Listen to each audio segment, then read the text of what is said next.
বক্তা নাজমুন নাহার এবং তৃতীয় এবং দলনেতা ফারিদ দলের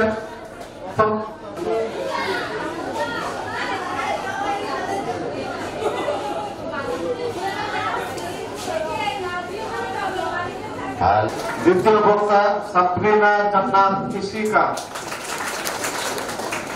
তৃতীয় এবং সর্বশেষ দলনেতা সাদিয়া আফরিন।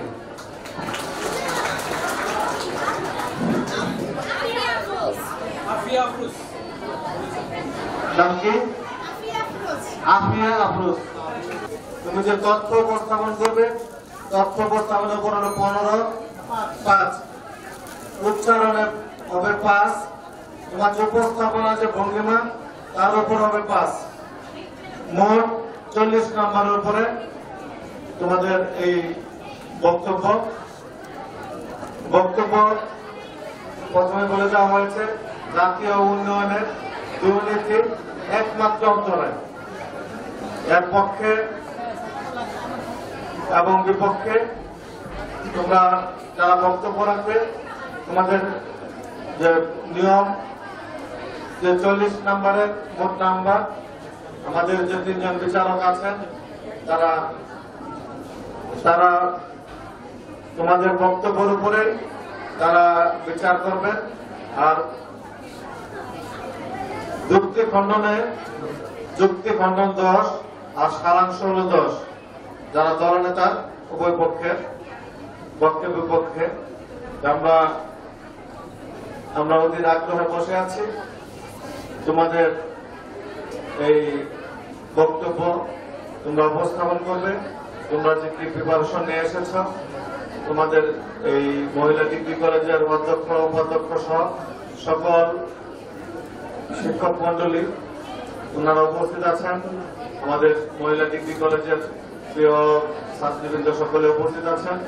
তারা তোমাদের বক্তব্য শুনবেন এবং বিশেষ করে আমরা যারা এখানে বসে আছি, আমাদের প্রধান অতিথি, বিশেষ অতিথি, আমরা তোমাদের এই জাতীয় উন্নয়নের দুর্নীতি একমাত্র অন্তরায়, এর পক্ষে বিপক্ষে প্রথম বক্তা মাহবুবা আক্তার তামান্না। বাকি কিছু বলার সুযোগ প্রদানের জন্য আজকের বিতর্কের বিষয় জাতীয় উন্নয়নের দুর্নীতি একমাত্র অন্তরায়। অত্যন্ত সঙ্গত কারণে আমি এবং আমার দল এর পক্ষে অবস্থান করছি। আজ আমি এবং আমার দল বিভিন্ন যুক্তিসঙ্গত প্রক্রিয়াতে অত্যন্ত জোরালোভাবে বিশ্লেষণ করে যাবো যে জাতীয় উন্নয়নের দুর্নীতি একমাত্র অন্তরায়। মানুষের সভাপতি লক্ষ্য করুন, বিতর্কের নির্ধারিত জাতীয় উন্নয়নের দুর্নীতি একমাত্র অন্তরায়। এক্ষেত্রে 3টি বিষয় জানার দাবি রাখে: 1 জাতীয় উন্নয়ন, 2 দুর্নীতি, 3 অন্তরায়। প্রথমত জাতীয় উন্নয়ন। জাতীয় উন্নয়ন বলতে কি বোঝায়? জাতীয় উন্নয়ন বলতে বোঝায় কোনো দেশ বা রাষ্ট্রের চলমান সার্বিক অগ্রগতির ফল। দ্বিতীয়ত দুর্নীতি। জাতিসংঘ প্রণীত manual on anti corruption policy অনুযায়ী ব্যক্তিগত স্বার্থ উদ্ধারের জন্য ক্ষমতার অপব্যবহারই হলো দুর্নীতি। তৃতীয়ত অন্তরায়। অন্তরায় মানে বাধা। দলের প্রথম বক্তা হিসেবে আমি বিষয়টিকে সংজ্ঞায়িত করেছি এবং আরো যুক্তিসঙ্গত তথ্য দিয়ে যাব। আমার দলের দ্বিতীয় বক্তা এসে বিষয়টিকে বিস্তারিত আলোচনা করবে এবং কোন খাতে কি পরিমাণ দুর্নীতি হচ্ছে তা পুঙ্খানুপুঙ্খভাবে বলে যাবে। তারপর আমার দলের দলনেতা এসে যথার্থ যুক্তি তথ্যের মাধ্যমে সুস্পষ্ট প্রমাণ দিয়ে যাবে জাতীয় উন্নয়নের দুর্নীতি একমাত্র অন্তরায়। বর্তমানে দুর্নীতি সমাজে রন্ধ্রে রন্ধ্রে বিষবাষ্প অভিশাপের মতো সর্বত্র ছড়িয়ে পড়েছে। এর ভয়াল কালো থাবায় বিপন্ন মানব সভ্যতা। রাষ্ট্রীয় প্রশাসন থেকে শুরু করে শিক্ষানীতি, রাজনীতি, অর্থনীতি, সমাজনীতি, শিক্ষা নীতি, সংস্কৃতি, ব্যবসা বাণিজ্য সর্বত্র চলছে দুর্নীতির মহোৎসব। দুর্নীতির করাল ঘাসে সম্ভাবনা বাংলাদেশের ভবিষ্যৎ ক্রমশ হয়ে উঠেছে অনিশ্চিত এবং অনুজ্জ্বল। ট্রান্সপারেন্সি ইন্টারন্যাশনাল কর্তৃক প্রকাশিত রিপোর্ট অনুযায়ী 2001 সাল থেকে 2005 সাল পর্যন্ত বাংলাদেশকে বিশ্বের 1 নম্বর দুর্নীতিগ্রস্ত দেশ হিসেবে চিহ্নিত করা হয়েছে। দুঃখের বিষয়, বর্তমানে বাংলাদেশের অবস্থান দুর্নীতির শীর্ষ 10-এর মধ্যে একটি।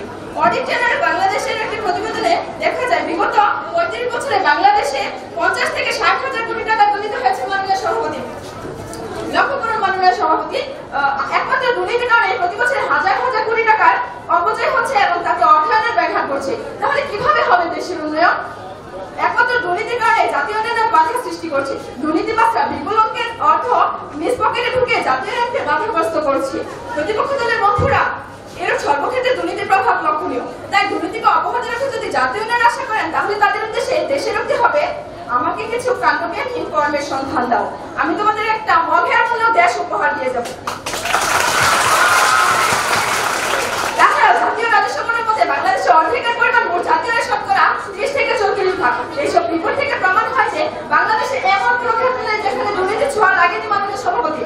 তবে সবচেয়ে দুর্নীতিগ্রস্ত খাতের মধ্যে রয়েছে আইন প্রয়োগকারী সংস্থা, স্থানীয় সরকার ও স্বাস্থ্য খাত। এগুলো রাষ্ট্রের অন্যতম সেবা খাত হওয়া সত্ত্বেও দুর্নীতির কারণে হয়ে উঠেছে রাষ্ট্রের শোষণের হাতিয়ার। তাই কবির ভাষায় দুর্নীতির ভয়াবহতায় দেশের ইজ্জত তলিয়ে যায়, দেশের মেরুদণ্ড ভেঙে যায়। এমন এক ছাড় পোকা যার মধ্যে আছে গভীর ষড়যন্ত্র আর ঠোকা। একমাত্র দুর্নীতির ফলে হাজার হাজার কোটি টাকার অপচয় হচ্ছে, অর্থাৎ সেবা খাতে পরিমিত প্রয়োগ হচ্ছে না। দেশের উন্নয়ন বাধাগ্রস্ত হচ্ছে। ফলে ফলাফল হিসেবে বেকারত্ব নিরক্ষরতা বেড়ে যাচ্ছে। বিদেশে অর্থ পাচার করে দুর্নীতিবাজরা দেশের উন্নয়নকে বাধাগ্রস্ত করছে। মাননীয় সভাপতি সাবেক অর্থমন্ত্রী আবুল মাল আব্দুল মহিদ বলেন, ব্যাংক ও আর্থিক প্রতিষ্ঠান খাতে যে সকল খাতে দুর্নীতি হচ্ছে লুটপাটের মাধ্যমে, সেটা শুধু পুকুর চুরি নয়, সাগর চুরি। মাননীয় সভাপতি বিন্দু বিন্দু জল থেকে মহাসাগরের সৃষ্টি। ঠিক তেমনি ছোট ছোট দুর্নীতি থেকে মহামারী আকারে দুর্নীতি বিরাজ করলে দেশের উন্নয়নে তা বিরাট বাধা। মাননীয় সভাপতি কখন সুষ্ঠু বিচার ব্যবস্থা চালু করা হবে? যখন দুর্নীতির মহামারীতে এই দেশ অন্য দেশের কাছে বিক্রি হতে পারবে তখন। সুষ্ঠু বিচার ব্যবস্থা হলো দুর্নীতিকে দমন করার একটা উপায় মাত্র, তবে বাধা নয়। তবে জাতীয় উন্নয়নে একমাত্র দুর্নীতি বাধা সৃষ্টি করছে, যা আজকে আমাদের বিতর্কের প্রমাণের বিষয়। প্রতিপক্ষ দলের দৃষ্টি আকর্ষণ করে বলছি, জলে নামিব, সাঁতার কাটিব, চুল ভেজাইব না, সবই শুনিব আর সবই বুঝিব, তবু সত্যটা স্বীকার করবো না। এবার আসা যাক কালো টাকা প্রশ্ন। কালো টাকা আমাদের দেশে ক্ষমতাসীন দুর্নীতিবাজদের নয়নের মণি, চাঁদের খনি, কিন্তু এর বিনিয়োগ বাংলাদেশে হয় না, ফলে বিদেশে পাচার করা হয়। বিদেশে বিনিয়োগ করেছে, ফলে দেশের উন্নয়ন বাধাগ্রস্ত হচ্ছে। সভাপতি বাজারে প্রাকৃত অর্থ বিভিন্ন সেবা খাতে প্রয়োগ করে জাতীয় উন্নয়ন করার কথা, সেই অর্থ ক্ষমতাসীন দুর্নীতিবাজদের কবলে পড়ে দেশের উন্নয়ন ব্যাহত হচ্ছে, যার ফলে দেশের যোগ্যতা সম্পন্ন ব্যক্তিও বেকারত্বকে বরণ করতে বাধ্য হয়েছে। মাননীয় সভাপতি, দেশ ও জাতির সার্বিক উন্নয়নে দুর্নীতি দমন এখন বর্তমান সময়ের দাবি। জাতীয় উন্নয়নে একমাত্র অন্তরে দুর্নীতি দমন সম্ভব হলে দেশের উন্নয়ন সম্ভব। কেননা এখন পর্যন্ত যত রকম দুর্নীতি মাধ্যমে বিপুল পরিমাণ অর্থ সম্পদের অপব্যবহার হয়েছে, আর এই অপব্যবহার যদি না হতো তাহলে আমাদের দেশ আজ শুধু উন্নয়ন নয়, শীর্ষ দেশের মধ্যে একটি আমি 10 সেকেন্ড চেয়েছি। তাই তো মন বলে ওঠে, হে মোর দুর্ভাগাদের, দুর্নীতি হলো তোমার এই করুণ বেশ, যাদের আছে হয়তো অপমানিত, তাদের ধারায় হইতেছ লাঞ্ছিত। দুর্নীতিবাদের তীব্র নিম্নযুক্ত ক্ষমতায় দুর্নীতি তার একমাত্র অন্তরায়। আমি প্রশ্ন রেখেছি মাননীয় সভাপতি। ধন্যবাদ মাননীয় সভাপতি, ধন্যবাদ সবাই। বড় বড় কাজে তত দুর্নীতি আজকে গ্রাস করে নিচ্ছে। আজকে তাই আমরা বলবো, আমরা দুর্নীতি মুক্ত একটি সুন্দর, সুখী, সমৃদ্ধ, বসবাসযোগ্য একটি বাংলাদেশ চাই। প্রথম বিপক্ষ দলের প্রথম বক্তা, তোমার সময় 5 মিনিট। সকলকে জানাই আমার দলের পক্ষ থেকে আন্তরিক শুভেচ্ছা ও সালাম। আসসালামু আলাইকুম। আজকে আমাদের বিতর্কের বিষয় নির্ধারণ করা হয়েছে জাতীয় উন্নয়নে দুর্নীতি একমাত্র অন্তরায়। অত্যন্ত সংগত কারণে আমি আমার দল এর বিপক্ষে অবস্থান করছি। আমি আমার দলের প্রথম বক্তা হিসেবে বিষয়টিকে সংজ্ঞায়িত করব, আমার দলের দ্বিতীয় বক্তা এসে বিষয়টিকে বিশ্লেষণ করবে এবং আমার দলের দলনেতা এসে বিভিন্ন যুক্তি, তথ্য, উপাত্তের মাঝে আজকের বিতর্কে প্রমাণ করিয়ে দিয়ে যাবে দুর্নীতি জাতীয় উন্নয়নের একমাত্র অন্তরায় নয়। বিষয়টিকে বিশ্লেষণ করলে কয়েকটি মূল শব্দ পাই, যেমন জাতীয় উন্নয়ন, দুর্নীতি, একমাত্র এবং অন্তরায়। প্রতিপক্ষ দলের বন্ধুরা লক্ষ্য করুন, জাতীয় উন্নয়ন বলতে বোঝানো হয়ে থাকে এমন এক চলমান প্রক্রিয়া যাতে সেই দেশের জনগণের মাথাপিছু আয়, জীবনযাত্রার মান বৃদ্ধি এবং প্রত্যেক নাগরিকের মৌলিক চাহিদা পূরণের পূর্ণ নিশ্চয়তা প্রদান করে। দুর্নীতি বলতে বোঝায় নীতির বহির্ভূত কোনো কাজ, আর অন্তরায় হলো প্রতিবন্ধকতা, আর একমাত্র হলো অনন্যতা, যেখানে আর কোনো কারণ থাকতেই পারে না। লক্ষ্য করুন মাননীয় সভাপতি, আমি কয়েকটি প্যারামিটার বিশ্লেষণ করব এবং আমার দলের দলনেতা এসে প্রমাণ করে দিয়ে যাবে দুর্নীতি জাতীয় উন্নয়নের একমাত্র অন্তরায় নয়, এটি একটি কারণ মাত্র। তাছাড়া অন্যান্য কারণগুলো হলো আইনের সুষ্ঠু প্রয়োগ এবং বিচার ব্যবস্থা না থাকা। তাছাড়া অন্যান্য কারণগুলো হলো বাড়তি জনসংখ্যা, বেকার সমস্যা ইত্যাদি। আমার প্রতিপক্ষ দলের প্রথম বক্তা বলে গেছে দুর্নীতি আমাদের সমাজের রন্ধ্রে রন্ধ্রে ছড়িয়ে আছে, কিন্তু কেন? আর যদি আইনের বিচার ব্যবস্থা থাকতো তাহলে কি দুর্নীতি রন্ধ্রে রন্ধ্রে ছড়াতে পারতো? আমার প্রতিপক্ষ দলের বন্ধুদের কাছে প্রশ্ন রেখে গেল, আইনের সঠিক প্রয়োগই পারে আমাদের দেশকে দুর্নীতি মুক্ত করতে। লক্ষ্য করেন মাননীয় সভাপতি, আজ জিকে শামীমকে নিয়ে দেশ জুড়ে ব্যাপক গবেষণা। জিকে শামীমের কালো থাবায় পড়ে আছে আমাদের দেশ, জাতি এবং সভ্যতা। কিন্তু কেন? আজ যদি আমরা জিকে শামীমগুলোকে পারতাম ধ্বংস করতে, আইনের সঠিক প্রয়োগের মাধ্যমে তাদেরকে শাস্তি দিতে, তাহলে আর নতুন করে কোনো জিকে শামীম জন্মানোর সাহস পেত না, আর আপনাদের এই বিতর্কের মঞ্চে এসে চিৎকার চেঁচামেচি করতে হতো না। লক্ষ্য করেন মাননীয় সভাপতি, তারপর আসুন বালির দুর্নীতিতে। শুধু তাই নয় মাননীয় সভাপতি, বালির দুর্নীতির জন্য ক্ষতি হচ্ছে লক্ষ লক্ষ টাকা। কিন্তু আমার প্রতিপক্ষ দলের বন্ধুরা এইসব টাকা কেন ক্ষতি হচ্ছে আপনাদের কাছে? কারণ তারা যদি জানতো এগুলোর জন্য জবাবদিহিতা থাকবে এবং এইগুলোর জন্য তাদেরকে প্রশ্নের সম্মুখীন হতে হবে, তাহলে আর কখনো তারা দুর্নীতি করার সাহস পেত না। আর এখানে প্রধান অন্তরায় হলো আইনের সুষ্ঠু প্রয়োগ এবং বিচার ব্যবস্থা না থাকা। লক্ষ্য করেন মাননীয় সভাপতি, আমাদের দেশে একটা চোরকে ধরে কি শাস্তি দেওয়া হয়? তাকে কিছুটা মেরে পুলিশের হাতে দিয়ে দেওয়া হয়। তারপর কি হয়? তার বড় যদি কিছুদিন শাস্তি হয়, সে মুক্ত হয়ে যায়। কিন্তু আমার প্রতিপক্ষ দলের বন্ধুরা, যদি আমরা দেখতে পাই সৌদি আরবের বিচার ব্যবস্থা কিরকম, তাদেরকে হাত কেটে দেওয়া হয়, তাহলে পরবর্তীতে কোনো চোর থাকবে না চুরি করার জন্য, যার ফলে আমাদের সমাজ মুক্ত হতো সন্ত্রাস চোরের মতো মানসিকতার মানুষগুলো থেকে। আর এর জন্য আপনারা দুর্নীতিকে কেন দায়ী করছেন আমার প্রতিপক্ষ দলের বন্ধুরা? প্রশ্ন রেখে গেলাম। আইনের সুষ্ঠু প্রয়োগ এবং জবাবদিহিতাই পারে দেশকে উন্নয়নের দিকে অগ্রসর করতে। লক্ষ্য করুন মাননীয় সভাপতি, এবার আসা যাক বাড়তি জনসংখ্যায়। আজকে আমাদের দেশের মোট জনসংখ্যা প্রায় 17 কোটি, যার কারণে প্রতি বর্গ কিলোমিটারে বসবাসকারী জনসংখ্যা হচ্ছে 1015 জন। আর 1015 জন জনসংখ্যা যেখানে মাথা গোঁজার জায়গা হচ্ছে না, সেখানে আমার যখন 2021 সালে 18 কোটি, কিন্তু আমার প্রতিপক্ষ দলের বন্ধুরা আমরা যেখানে থাকতেই পাচ্ছি না, সেখানে নতুন করে 7000 শিক্ষা প্রতিষ্ঠান কিভাবে গড়ে তুলবো আমার প্রতিপক্ষ দলের বন্ধুরা? এখানে আপনারা কিভাবে দুর্নীতিকে দায়ী করছে? এখানে দায়ী করা যায় বাড়তি জনসংখ্যাকে। লক্ষ্য করুন মাননীয় সভাপতি, এখানে জনসংখ্যা নিয়ন্ত্রণ ছাড়া আমরা যদি দেশকে উন্নয়নের দিকে ধাবিত করতে চাই, তাহলে সেটা অসম্ভব হবে।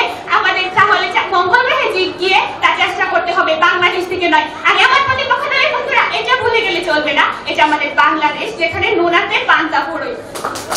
লক্ষ্য করুন মাননীয় সভাপতি, জনসংখ্যার সমস্যা শুধুমাত্র আমাদের বসতি স্থাপন করতে সমস্যা সৃষ্টি করছে না, আমাদের বেকার সমস্যা একমাত্র জন্মদাতা হলে বাড়তি জনসংখ্যা। যেখানে আমাদের দেশের লোক হচ্ছে প্রায় 17 কোটি, আর প্রত্যেকে জন্মগ্রহণের জন্য শুরু হয় নতুন নতুন খাদ্য চাহিদা। আর সেই নতুন নতুন খাদ্য চাহিদার জন্য একজন মানুষের ঘাড়ে পড়ে 8 জন মানুষের বোঝা। কিন্তু আমার প্রতিপক্ষ দলের বন্ধুরা এই নিয়ে বাংলাদেশের উন্নয়ন করবেন জনসংখ্যা নিয়ন্ত্রণ ছাড়া? আর তর্ক বিতর্ক। তাছাড়া আমার প্রতিপক্ষ দলের বন্ধু বলেন সবার লাস্ট প্রশ্নটা করে গেছেন মাননীয় সভাপতির কাছে, কিন্তু আমার প্রতিপক্ষ দলের বন্ধুরা বিতর্কটা হচ্ছে আমাদের সাথে। আমরা এই মাননীয় সভাপতির প্রশ্নের উত্তরটা কিভাবে দেব? আশা করি উত্তর দিয়ে যাবেন। আর তর্ক বিতর্ক নয়, আসল সত্যের পথে অগ্রসর হয়ে দুর্নীতি জাতীয় উন্নয়নের একমাত্র কারণ হতে পারে না, এই সত্য মেনে নিন, বরং আইনের সুষ্ঠু প্রয়োগই পারে দেশকে জাতীয় উন্নয়নের দিকে ধাবিত করতে। ধন্যবাদ মাননীয় সভাপতি, ধন্যবাদ সবাই। আমার প্রতিপক্ষ দলের কথা শুনে মনে হচ্ছে তারা হয়তো বোকার স্বর্গে বাস করছে, তারা হয়তো আজকের বিতর্কের বিষয়টি ভুলে গেছে। আজকের বিতর্কের নির্ধারিত বিষয় দুর্নীতি জাতীয় উন্নয়নের একমাত্র অন্তরায়। মাননীয় সভাপতি, আমার দলের প্রথম বক্তা, আমি যুক্তিসঙ্গত কারণে আমিও আমার দলের পক্ষে অবস্থান করছি। আমার দলের প্রথম বক্তা বিষয়টিকে সংজ্ঞায়ন করেছে, আমি দ্বিতীয় বক্তা হিসেবে বিষয়টিকে পরিসংখ্যানের মাধ্যমে বিস্তারিত করে যাব। আমার দলের দলনেতা এসে বিষয়টিকে যুক্তি ও তথ্যের মাধ্যমে বুঝিয়ে দেবে দুর্নীতি জাতীয় উন্নয়নের একমাত্র অন্তরায়। মাননীয় সভাপতি, আমার প্রতিপক্ষ দলের বন্ধুরা বলে গেল সুষ্ঠু আইন কারা প্রয়োগ করবে?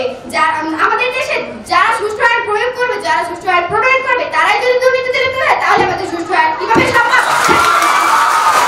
আমাদের বঙ্গবন্ধু 1971 সালে স্বাধীন হওয়ার পর দেশ বঙ্গবন্ধু 7 কোটি মানুষের জন্য 7.5 কোটি কম্বল এনেছিল। বঙ্গবন্ধু বলেছিল আমার কম্বল কই, আমি তো পেয়েছি চুরের খনি। তখন থেকে আজ পর্যন্ত বঙ্গবন্ধু সহ আমাদের দেশে যতগুলো প্রধানমন্ত্রী এসেছে, তারা কি সুষ্ঠু আইন প্রয়োগ করেনি? তবুও কেন আমাদের দুর্নীতি জমা হয়নি? প্রতিপক্ষ দল আপনারা বলে গেলেন জনসংখ্যার কথা। জনসংখ্যা হলো আমাদের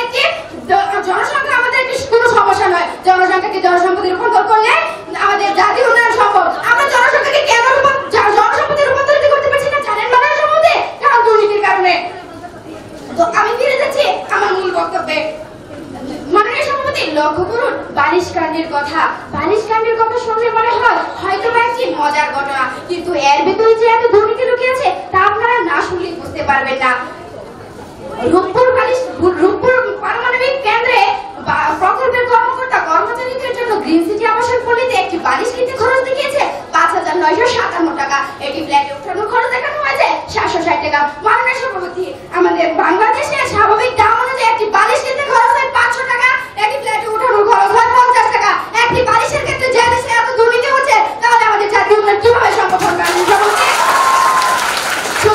নয়, আরো কিছু আসবাবপত্র রয়েছে। রেফ্রিজারেটর, টেলিভিশন, খাট, বিছানাপত্র এগুলো কেনা এবং ফ্ল্যাটে উঠানো খরচ দেখানো হয়েছে 62 কোটি 20 লক্ষ 89 হাজার টাকা। যে দেশে এত দুর্নীতি হচ্ছে সে দেশে জাতীয় উন্নয়ন কিভাবে সম্ভব? মাননীয় সভাপতি, শুধু রূপপুর বালিশ কাঠের কথাই নয়, আজ মানুষ যেখানে গেলে সাহায্যের হাত বাড়িয়ে দেবে নার্স, ডাক্তার এবং স্টাফগণ, আজ সেখানেই দুর্নীতি হচ্ছে সরঞ্জাম নিয়ে। ফরিদপুর মেডিকেল কলেজ হাসপাতালে 41 সরঞ্জাম নিয়ে 41 কোটি টাকা দুর্নীতি হয়েছে। আজ আমাদের সাধারণ মানুষ কোথায় গিয়ে দাঁড়াবে? মাননীয় সভাপতি, লক্ষ্য করুন 2001 থেকে 2005 পর্যন্ত পরপর 5 বার দুর্নীতিতে প্রথম হয়েছে আমাদের বাংলাদেশ। সরকার থেকে শুরু করে পারিবারিক ও ব্যক্তিগত জীবনে ছড়িয়ে গেছে দুর্নীতি। সাম্প্রতিক ওয়ার্ল্ড ইকোনমিক ফোরামে প্রকাশিত সমীক্ষায় দেখা গেছে ব্যবসা ক্ষেত্রেও দুর্নীতি প্রতিবন্ধকতা সৃষ্টি করছে। মাননীয় সভাপতি, আমাদের দেশের রাজনৈতিক ও অর্থনৈতিক বৃদ্ধায়নের কারণে আমাদের দেশ থেকে প্রতি বছর 60,000 কোটি টাকা বিদেশে পাচার হচ্ছে। মাননীয় সভাপতি, আজ যদি এই বিপুল অর্থ সাশ্রয় করা হতো তাহলে আমাদের দেশে শিশু ও প্রসূতি চিকিৎসা সহ আমাদের দেশের আর্থিক বিপর্যস্ত শিক্ষা প্রতিষ্ঠান এবং জনকল্যাণের কাজে লেগে আমরা দেশকে আরো উন্নয়নের দিকে এগিয়ে নিয়ে যেতে পারতাম। মাননীয় সভাপতি, তবুও এত কিছু বলার পরে আমার প্রতিপক্ষ দল বারবার কিভাবে বলে যাচ্ছেন দুর্নীতি জাতীয় উন্নয়নের একমাত্র অন্তর নয়। মাননীয় সভাপতি, আরো লক্ষ্য করুন, এজিপি অফিসের অডিট প্রতিবেদনের মাধ্যমে আমরা পেয়েছি প্রতি বছর বিদ্যুৎ চুরি হচ্ছে 400 কোটি টাকা, প্রতি বছর শিল্প খাতে দুর্নীতি হচ্ছে 6,000 কোটি টাকা, গ্যাস খাতে দুর্নীতি হচ্ছে 5,000 কোটি টাকা, পেট্রোল খাতে দুর্নীতি হচ্ছে 4,000 কোটি টাকা, রাষ্ট্রীয় শিল্প খাতে 4,000 কোটি টাকা এবং ব্যাংকিং খাতে 8,000 কোটি টাকা। মাননীয় সভাপতি, বৈদেশিক সাহায্যের 40% মাত্র আমাদের উন্নয়ন কাজে ব্যবহার করা হচ্ছে, আর 75 বাকি যাচ্ছে ওই দুর্নীতিবাজ রাজনীতিবিদ এবং আমলাদের পক্ষে। তাহলে একটা দেশের জাতীয় উন্নয়ন কিভাবে সম্ভব হয়? মাননীয় সভাপতি, আমার প্রতিপক্ষ দলের কাছে প্রশ্ন হয়ে গেল, আপনারা একটি যুক্তিসঙ্গত কারণ দেখিয়েছেন যেটা জাতীয় উন্নয়নে বাধাগ্রস্ত করছে। আমাদের মাননীয় সভাপতি, আরো লক্ষ্য করুন, আমাদের দেশ যে পরিমাণ বৈদেশিক সাহায্য এবং ঋণ পাচ্ছে তার যদি সুষ্ঠু ব্যবহার হতো আমাদের দেশ একটি উন্নতশীল দেশে পরিণত হতো, আমাদের দেশ দারিদ্র্যশীল একটি দেশে পড়ে থাকতো না। মাননীয় সভাপতি, বিভিন্ন মেডিকেলে যে সরঞ্জাম নিয়ে দুর্নীতি হচ্ছে তা বছরে এসে দাঁড়িয়েছে 22,000 কোটি টাকা।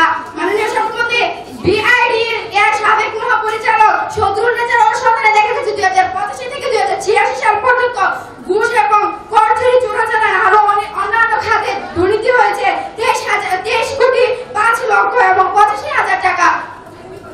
মাননীয় সভাপতি, অর্থ মন্ত্রণালয়ের অর্থ বিভাগ অনুযায়ী 1971 সাল থেকে 1993 সাল পর্যন্ত বছরে 22,000 কোটি টাকা দুর্নীতি হয়েছে।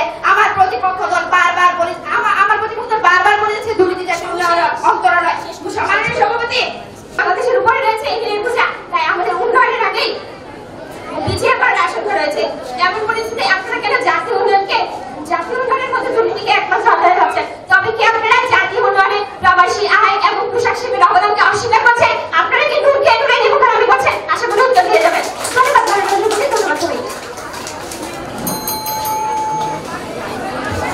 ফারিহা আক্তার, ধন্যবাদ। অন্ধরা চোখে না দেখতে পেলেও আলোর থেকে যে সেটা অন্ধকার হয়ে যায় না। ধন্যবাদ মাননীয় সভাপতি, আজকে আমাকে এই বিতর্কে পুরো প্রদানের জন্য। আজকে বিতর্কে নির্ধারিত বিষয় দুর্নীতি জাতীয় উন্নয়নের একমাত্র অন্তরায়। আমি অত্যন্ত সংগত কারণের পক্ষ বক্তব্য করছি। আমার দলের প্রথম বক্তা বিষয়টিকে সংজ্ঞায়িত করে গেছেন এবং আমার দলের দ্বিতীয় বক্তা বিষয়টিকে বিস্তারিত বলে গেছেন। তিনি দেখিয়ে গেছেন যে দুর্নীতি জাতীয় উন্নয়নের একমাত্র অন্তরায়। আমি দলনেতা হিসেবে এটি যুক্তিসঙ্গত এবং জোরালো ভাবে প্রমাণ করে যাবই যে দুর্নীতি জাতীয় উন্নয়নের একমাত্র অন্তরায়। মাননীয় সভাপতি, প্রতিপক্ষের কথা শুনে মনে হচ্ছে আমরা ভিন্ন কোনো বসবাস করছি। আমার প্রতিপক্ষ দলের দ্বিতীয় বক্তা এসে বলে গেলেন, অবুঝরে বুঝাইব কত, বুঝ নাই মানে একই ছন্দে বলে গেলেন। আপনারা প্রতিপক্ষ, আপনারা আমাদের চোখ থাকে আজ অন্ধ, আমরা অন্ধ না, তাই আপনারা বারবার 9কে 6 বুঝার চেষ্টা করতেন। আমরা বুঝবো না, আমরা বারবার 9কে 6 বুঝবো। মাননীয় সভাপতি, যখন কিনা আজকে আমার প্রতিপক্ষরা প্রধানত মনে করছেন জনসংখ্যা বৃদ্ধি, বেকারত্ব, দারিদ্রতা এবং অদক্ষতা। মাননীয় সভাপতি, যখন কিনা একটা গাছে তেঁতুল ফল হয় তখন যদি আমরা পুরো গাছটাকে উপরে ফেলি তখন সেই তেঁতুল ফল আর থাকে না। ঠিক তেমনি আমরা যদি দুর্নীতিকে দমন করতে পারি তখন দারিদ্রতা, বেকারত্ব, জনসংখ্যা বৃদ্ধি, অদক্ষতা আমাদের সমস্যা প্রদান করবে না। আমরা চলে আসি দুর্নীতি কিভাবে জাতীয় উন্নয়নকে বাধাগ্রস্ত করছে। প্রতিপক্ষরা হয়তো ভুলে গেছেন আমাদের সরকারের স্লোগান হচ্ছে উন্নয়নের গণতন্ত্র, প্রধানমন্ত্রীর মূলমন্ত্র।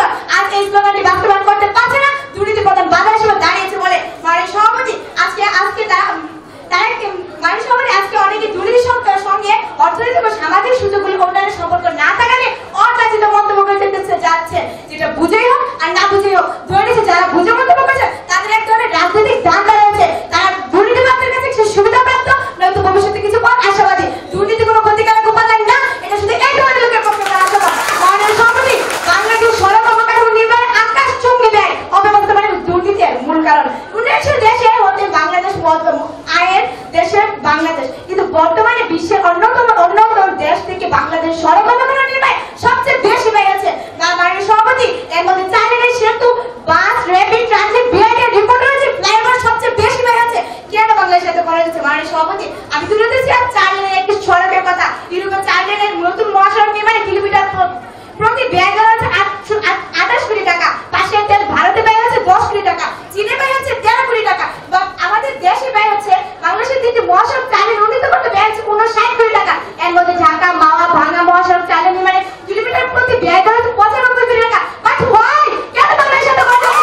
পরিবারের লোকেরা এবং কিছু কিছু মন্ত্রীরা সঠিকভাবে ব্যবহার করছে না। 2019 সাল থেকে নয়, 2011 সাল থেকে তারা জাতিকে বাদ দিয়ে যাচ্ছে দুর্নীতিবাজরা। মানে সমাজে যেখানে কিনা মেডিকেল কলেজের ভবনের দেয়ালেও বাসের করে পাওয়া গেছে, এরকম কাজ হয়ে গেছে দুর্নীতির কারণে। 30 কোটি টাকা মন্ত্রীরা পকেটে ঢুকিয়ে বলে এবার ব্যবহারে কোনো ঝুঁকি নেই। মানে সম্প্রতি 248 লাখ টাকা ব্যয়ে কিছু অফিসে বাসের বিশেষ ব্যবহার রয়েছে। তাছাড়াও তারা শুধু বাস দিয়ে কাটতে হয়নি, তারা ওভার ক্যাটাগরির জন্য পিলারের মধ্যে সিমেন্টের মধ্যে মাটি এবং খোয়ার মধ্যে আবর্জনা দিয়ে গেছে। মানে সম্প্রতি আমাদের দেশের মন্ত্রীরা যদি এভাবে দুর্নীতি লিপ্ত থাকে তাহলে সেই দেশের উন্নয়ন কিভাবে সম্ভব? আর যদি নেপোলিয়ন বেঁচে থাকে তাহলে তার সেই বিখ্যাত আমাকে একটু শিক্ষিত মা দাও, আমি তোমাকে একটু শিক্ষিত জাতি করবো। আজ হয়তো তাহলে তো তিনি বলতেন আমাকে কিছু কান্ডজ্ঞানীর মন্ত্রী দাও, আমি তোমাদেরকে একটু মগে বলে দেশই মারবো। এই যদি আমাদের দেশের অবস্থা তাহলে আমি কিভাবে জাতীয় উন্নয়ন করবো? দুর্নীতি নিয়ে বারবার রাষ্ট্রপতি বলেন রাজনীতি করলে দুর্নীতি ছাড়া, দুর্নীতি করলে রাজনীতি ছাড়া। এখানে তিনি বুঝাতে চেয়েছেন রাজনীতিতে দুর্নীতির প্রভাব রয়েছে। মানে সবাইকে আমরা প্রতিপক্ষরা এত কারণ যুক্তিসঙ্গত আপনারা কোনো একটি কারণ স্পষ্ট করতে পারেনি। আমি আশা করি স্পষ্ট কারণ ব্যাখ্যা করে যাবে যেটি কিনা একমাত্র দুর্নীতি ছাড়া আমাদের জাতীয় উন্নয়নকে সম্ভব করছে। মানে সভাপতি অর্থমন্ত্রী আবুল মান আব্দুল মুহিত 2017 সালে 27 জুলাই দুর্নীতি দমন হটলাইন উদ্বোধন করতে গিয়েছিলেন। তিনি সেখানে প্রধান অতিথি হিসেবে বক্তৃতা প্রদান করেছেন। মানে সভাপতি আজ তিনটি থেকে প্রবাদ আছে, if you pour blood not your mistake but if you die for is your mistake। এর মানে হচ্ছে তুমি দরিদ্র পরিবারে জন্মগ্রহণ করেছো, এটা তোমার ভুল না, কিন্তু তুমি দরিদ্র হয়ে মৃত্যুবরণ করছো, এটাই তোমার ভুল। এর মানে আমরা দুর্নীতিগ্রস্ত দেশে জন্মগ্রহণ করেছি, সেটা আমাদের ভুল না, কিন্তু আজকে আমরা দুর্নীতির বাদ ছেড়ে দুর্নীতিগ্রস্ত দেশে মৃত্যুবরণ করছি, সেটাই আমাদের ভুল। 20 বছর আগে 15 বছর আগে দেখা গেছে তার 50% আমরা রাস্তায় গিয়ে পাই নাই। আজকে অনেক চেঞ্জ হয়েছে। আজকে এই সচেতনতামূলক প্রচারণার কারণে দুর্নীতি একমাত্র অন্তরায় নয়, সেটা প্রতিষ্ঠিত করার জন্য এই বুকে তখন শুধুই হাহাকার, আমি বেকার, আমি বেকার। আসসালামু আলাইকুম। আমাকে কিছু কথা বলার সুযোগ প্রদানের জন্য আজকে আমাদের বিতর্কের বিষয় নির্ধারণ করা হয়েছে জাতীয় উন্নয়নে দুর্নীতি একমাত্র অন্তরায়। আমি এবং আমাদের অত্যন্ত সংগত কারণে বিষয়টির বিপক্ষে জোরালো অবস্থান নিচ্ছি। আমাদের এই প্রথম বক্তা বিষয়টিকে সংজ্ঞায়ন করে গেলেন, দ্বিতীয় বক্তা বিষয়টির উপর তথ্য যুক্তিনির্ভর তথ্যের মাধ্যমে আমাদের অবস্থানকে আরো স্পষ্ট থেকে স্পষ্টতর করে গেলেন। সর্বশেষ বক্তা এবং দলনেতা হিসেবে আমি যুক্তিনির্ভর তথ্য ও সামগ্রিক বিশ্লেষণের মাধ্যমে আজকে এখানে প্রমাণ করে দিয়ে যাবো যে জাতীয় উন্নয়নের দুর্নীতি একমাত্র অন্তরায় নয়, এটি একটি কারণ মাত্র। মাননীয় সভাপতি, আমি যে কবিতাটি আবৃত্তি করলাম এটা বিখ্যাত কোনো কবির কাব্য নয়, এটা বিখ্যাত কোনো কাব্যের অংশও নয়, এটা হচ্ছে কাছের অক্সফোর্ড খ্যাত ঢাকা বিশ্ববিদ্যালয় থেকে স্নাতকোত্তর পাশ করা এক শিক্ষিত বেকারের বুক ফাটা আত্মচিৎকারীর কবিতা। মাননীয় সভাপতি, বাংলাদেশের অবস্থান যদি এমন হয় যে দেশের সর্বোচ্চ বিদ্যাপীঠ থেকে ডিগ্রি নেওয়া একজন যুবক নিজেকে চন্দ্রহীন পুকুরের সাথে তুলনা করতে দ্বিধাবোধ করে না, তাহলে সেই দেশের জাতীয় উন্নয়ন কতটুকু সম্ভব তা সহজেই অনুমেয়। আমরা প্রতিপক্ষ বন্ধু লক্ষ্য করুন, আজকে আমরা এমন এক প্রেক্ষাপটে বিতর্ক করছি যখন সারা দেশে 30 লাখ শিক্ষিত বেকারের বসবাস। শুধু তাই নয়, আজকে চাকরির নামে আমরা মহাজনদের কথা তুলে ধরি তাহলে আর পুরো অবস্থাটি আমরা উপলব্ধি করতে পারবো। একটি পরিসংখ্যান অনুযায়ী দেশের সরকারি ও বেসরকারি চাকরি নিয়োগ পরীক্ষায় আবেদন জমা করে 40টি। আমাদের বাংলাদেশের অবস্থান যখন এই তখন জাতীয় উন্নয়ন কোনো সময় সম্ভব হবে না। এসব এমন অসম প্রতিযোগিতার কারণে সেখানে দুর্নীতি স্পর্শ লাগতেও পারে, কিন্তু আমাদের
পরিসংখ্যানের তথ্য অনুযায়ী প্রত্যেক দিন যানজটে ক্ষতিগ্রস্ত হচ্ছে 50 লক্ষ কর্মকর্তা। আর এই যানজটে প্রতি বছর আমাদের ক্ষতির পরিমাণ গুনতে হচ্ছে 6.3 বিলিয়ন টাকা।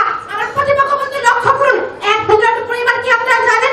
1 বিলিয়ন হচ্ছে 1 লক্ষ কোটি টাকা, আর 6.3 বিলিয়নের পরিমাণ সেটা না বললেই চলবে। আর আপনারা এর এত বড় একটা ক্ষতিকে দুটো সময় আমরা বাদ দিয়ে জাতীয় উন্নয়নে দুর্নীতিকে একমাত্র অঙ্কনে মনে করতে পারি না। যা আপনাদের উল্লেখ করা দুর্নীতির কারণে অপচয় হয় তাকে অঙ্কের চেয়ে কয়েক গুণ বেশি, প্রতিপক্ষ বন্ধু কয়েক গুণ বেশি।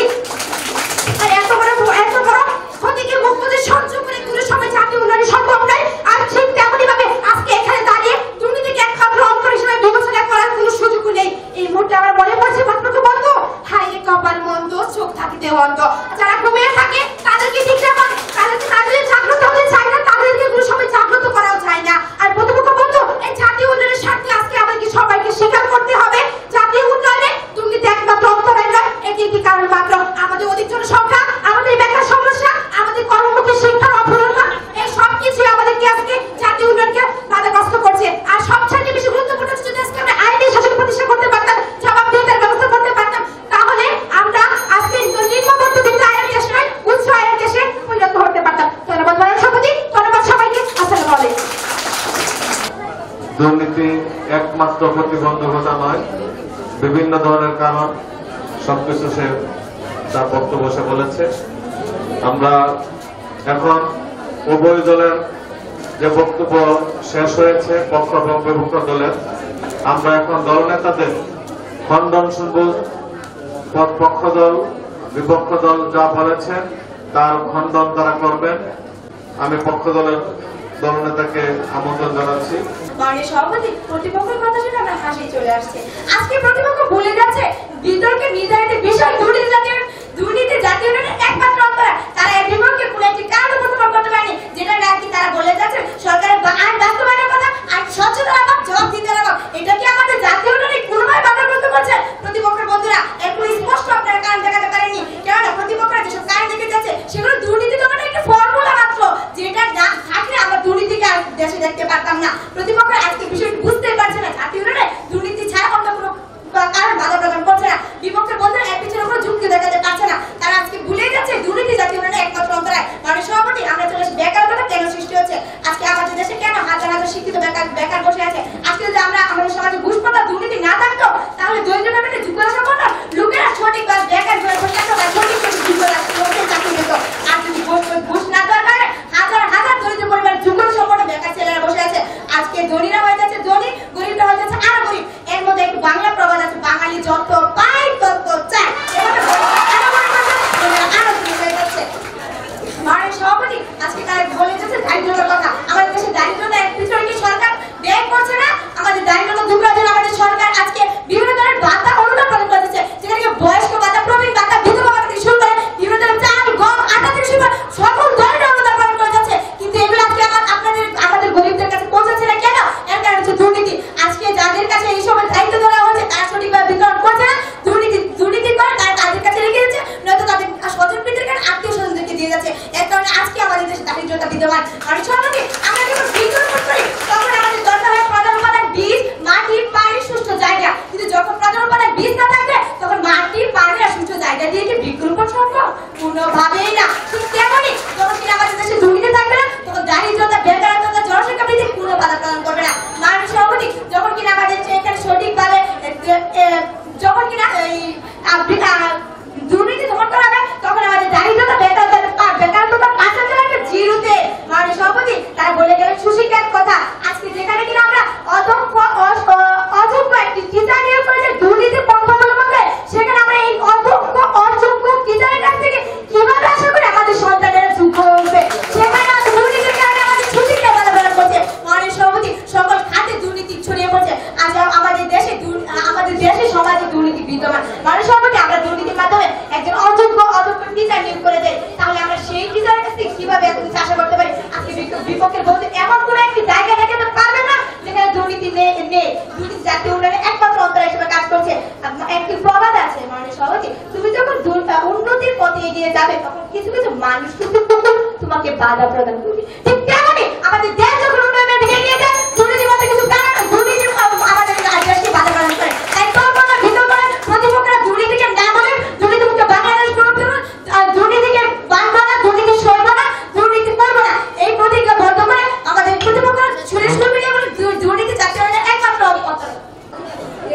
বিপক্ষ দলের দলনেতা আফিয়া আফরোজকে তার বক্তব্য খণ্ডন করার জন্য আমি অনুরোধ জানাচ্ছি। জানার নীতি তখন জানালা দিয়ে পালাই। ধন্যবাদ করার সঙ্গে আমাকে আবারও কিছু কথা বলার সুযোগ প্রদানের জন্য। প্রতিপক্ষ বন্ধু পেটে যখন ভাত থাকবে না তখন সেই ভাতটাকে আমরা জোগাড় করতে হবে, সেটা দুর্নীতি তখন মাথায় আসবে না, তখন পেটে ভাতটা ঢোকানোর সবচাইতে বড় গর্ব হয়ে যাবে আমাদের জন্য। আর যখন আমাদের বাংলাদেশে যখন বাংলাদেশের চাকরির জন্য মানুষ হাহাকার করছে, তখন তো যখন তাদেরকে আমরা চাকরির ব্যবস্থা করতে পারছি না, তখন সেখানে দুর্নীতি নয়, সেটা হচ্ছে আমাদের অপ্রতুল কর্মসংস্থানের অবস্থা। আমরা প্রতিপক্ষ বন্ধু বলে গেলেন আজকে নাকি আমরা কোনো চুক্তি নির্ভর কারণে আজকে উপস্থাপন করতে পারি না জাতীয় উন্নয়নের বাধা স্বরূপ। আমার প্রতিপক্ষ বন্ধু লক্ষ্য করে আজকে আমরা দেখে গিয়েছি অধিক জনসংখ্যা, টাকার সমস্যা এবং আমাদের যানজটের জন্য ক্ষতি, কর্মকর্তা যে ক্ষতি হচ্ছে সেগুলো আজকে আমাদের জাতীয় উন্নয়নে অন্যতম প্রতিবন্ধক। শুধু তাই নয়, আজকে যদি আমরা জবাবদিহিতার ব্যবস্থা করতে পারতাম তাহলে সেই দুর্নীতি কিন্তু আজকে এখানে আসতো না।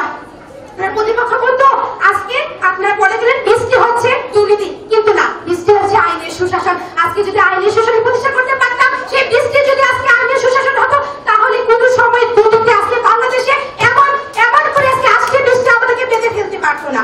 মাননীয় সভাপতি, আজকে আমি এবং আমার দল প্রথম থেকে দেখিয়ে গিয়েছি এমন কিছু কারণ রয়েছে দুর্নীতি ছাড়াও যেগুলো আজকে আমাদের জাতীয় উন্নয়নকে অনেক বেশি বাধাগ্রস্ত করছে। যদি তাদেরকে আজকে কর্মসংস্থানের ব্যবস্থা করতে পারতাম, তাহলে আজকে আমার সেই 30 লক্ষ মানুষকে যদি আজকে আমরা কর্মের সন্ধান দিতে পারতাম, তাহলে আজকে আমাদের জাতীয় উন্নয়ন আরো বেশি ত্বরান্বিত হতো। আর প্রতিপক্ষ বন্ধু পুকুর চুরির কথা বলে গিয়েছিলেন, সাগর চুরির কথা বলে গিয়েছিলেন।